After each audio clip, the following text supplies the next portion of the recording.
Hello, hello, hello.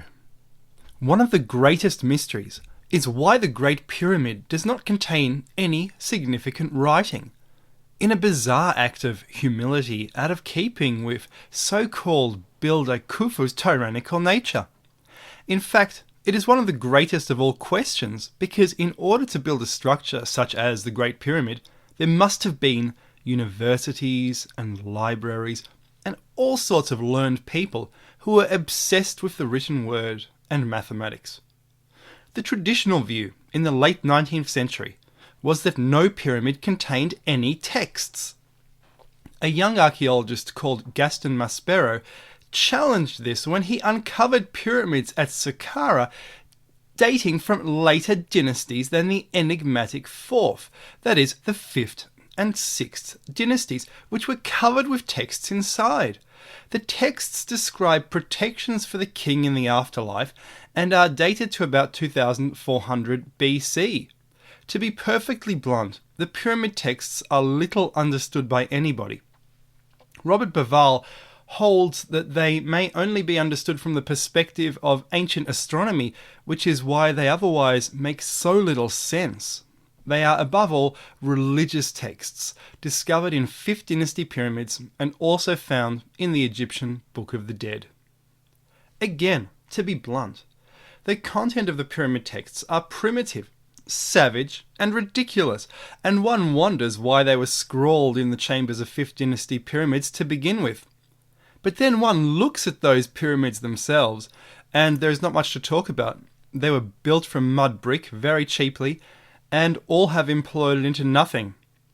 Even when they were new, they were very little to talk of in comparison with the earlier pyramids. They were certainly not built by the builders of the Great Pyramid, but probably inspired by it.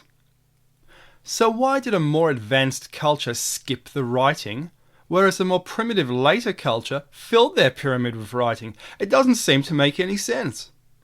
The fact that all pyramids are built in the delta suggests that only tribes from the north which entered Egypt, conquering the delta, actually built them. The similarity in terms of layout of Giza with the Chinese pyramids seems to suggest that tribes from somewhere in Central Asia swept into Egypt, explaining why the 4th dynasty culturally seems to have built very different pyramids to the 3rd dynasty. The 3rd dynasty also may have emerged possibly from the Assyrian region with some mythical progenitor possibly later recalled as Abraham. But again, why would a literate people fail to place hieroglyphs in their own pyramids? Here we have confusion as our answer. We of course have the primitive Khufu cartouche or name graffiti discovered inside the so-called relieving chambers above the king's chamber. But these were never meant to be seen, and in fact are quarry marks or even forgeries based on quarry marks seen in nearby quarries as speculated.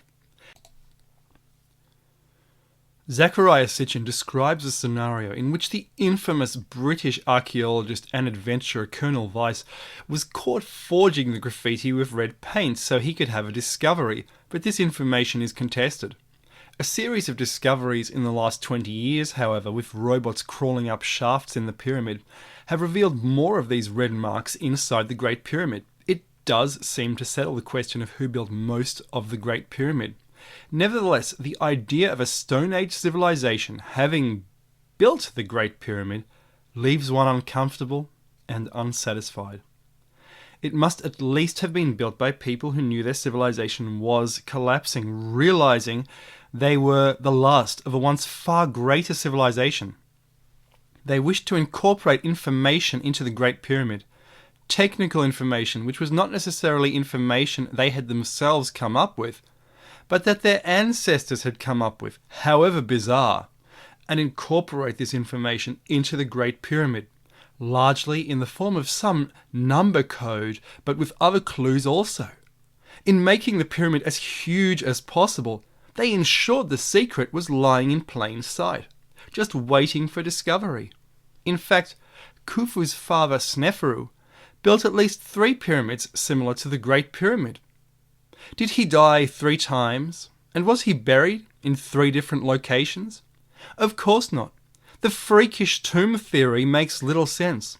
Yet archaeologists still persist with it, perhaps a case of Occam's razor gone mad, even if this theory has never satisfied any person of broad understanding and curiosity. Arab legends state that the Great Pyramid was built in the last days of a dying civilization and before the flood by a king, sometimes called Sufis or Surid, later mixed up with the memory of Cheops or Khufu, who realized that the end of Egypt or pre-Egypt was approaching. He ordered the pyramid to incorporate the sum total of all ancient science and technology. It was then sealed. Thus, for generations, the pyramids were plundered by people hunting treasure, inspired by this legend. Newton seems to have been aware of this legend, messing about with pyramid ratios in an attempt to work out his gravitational constant. Maybe the builders just didn't want it to have any writing, because then this would allow the splendid sculpture to become dated. They wanted to create something grand and magnificent for all the ages, forever. They were building something to last forever. Perhaps they did not want to create anything which would cause a future iconoclasm, or give people a reason to destroy such a magnificent set of monuments. It meant that the planning of this was incredible. We should perhaps bear in mind that the pyramids were built for a variety of reasons, most of them unknown. Of course, this means that hundreds of committees, with meta-committees of the finest minds, even brought from other lands for this purpose, would have churned out enormous amounts of paperwork. In the destruction of Egypt in the first intermediate period centuries later, all this paperwork would have been burned in an orgy of rage and bloodlust. One of the reasons for the Great Pyramid's construction and the overall Giza complex may have been religion. For instance, Robert Bauval, with his stellar alignments theory, postulates that state ceremonies of resurrection took place inside the Great Pyramid. Secular examiners of the 20th century, such as Kurt Mendelsohn, held that the Great Pyramid was an arbitrary structure chosen for construction in order to simply unify the nation, right at the beginning of Egyptian history, in order to unify everyone behind a massive singular project. This would increase the power of the Egyptian state behind the king. This was actually also an argument of several of the ancient Greeks and Romans. One still, however, has to ask where the knowledge came from, and in this way, the argument seems to fall to pieces. You can't have knowledge at the beginning of the Egyptian state, right at the beginning. Getting back to the argument for religion, most hieroglyphics are actually designed to have a visual impact, as well as a literary one. They are not necessarily just letters and syllables, but a system known as logographic. Placing a picture next to a word, for instance, indicates the context of that word. Hieroglyphics were used for holy structures like temples, with the shorthand version, hieratic, used since Old Kingdom times for record keeping and business.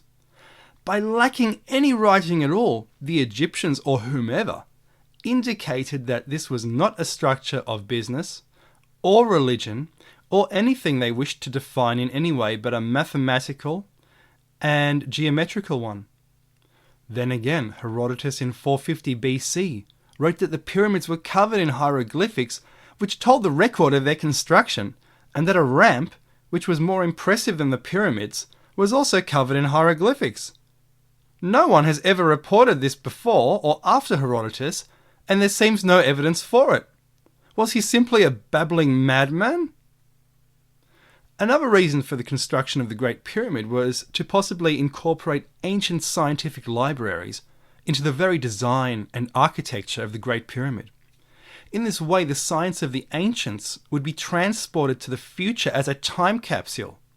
Most knowledgeable people saw the way things were going, and legend has it that astronomers had predicted an impending great catastrophe. Looking at pyramid ratios to make biblical-style forecasting was invented in the 19th century, but this is confused by even Wikipedia, with everybody who seeks out ancient ratios in the design of the Great Pyramid accused of being a pyramidologist. If so, the builders of the Great Pyramid themselves could be accused of being pyramidologists for incorporating scientific information into the pyramid. Pyramidology in a way was invented by the pyramid builders themselves. There is so much information here, possibly even underappreciated information such as atomic information, certainly measurements of the Earth, as well as other planets and the solar system. It is as if the Egyptians used the pyramids as a time capsule to replace the nearby Great Library at Heliopolis. Herodotus in 450 BC held the priests of Heliopolis to be the most learned of all the Egyptians, with the most reliable histories. This was all shifted to Alexandria in later times. By Roman times, authors describe a city almost totally abandoned, despite the fabulous architecture and obelisks everywhere. Only a few priests remained to guard over what was left, the eternal ancient city of Egypt. Some authors, such as Pliny, put two and two together and realized that the famous obelisks of Heliopolis, which have generally all been shifted to cities like Rome and Paris, could represent solar rays coming down from heaven. The fascination of Heliopolis with the sun could mean that the pyramids also include information about the sun, as well as so many other things. Since there was always a huge library at Heliopolis, and there must have been engineering books and so many other books on mathematics and other topics, I think we can remove the idea that the builders did not have writing. In fact, recent discoveries even point to the presence of hieratic-like texts or shorthand hieroglyphics from Khufu's time, even writing supposedly describing the construction of the pyramids. Although I have a feeling it was more like a major renovation of a pre-existing structure, particularly since the inventory stealer, found on a Giza temple dating from 670 BC, describes Khufu as having found and renovated a pre-existing temple. Perhaps he merely added the casing stones and carried out some internal renovations, itself worthy of a tremendous achievement, also possibly recarving the Sphinx into the image of a face which seems to match his chin at least, possibly a member of his family. Perhaps it was decided that the pyramids were simply replacing the Sun City's library, and the Egyptians decided to encode as much information as possible into them. By skipping the writing, they possibly figured that they would produce a question in the minds of future people. What information is contained in the building itself?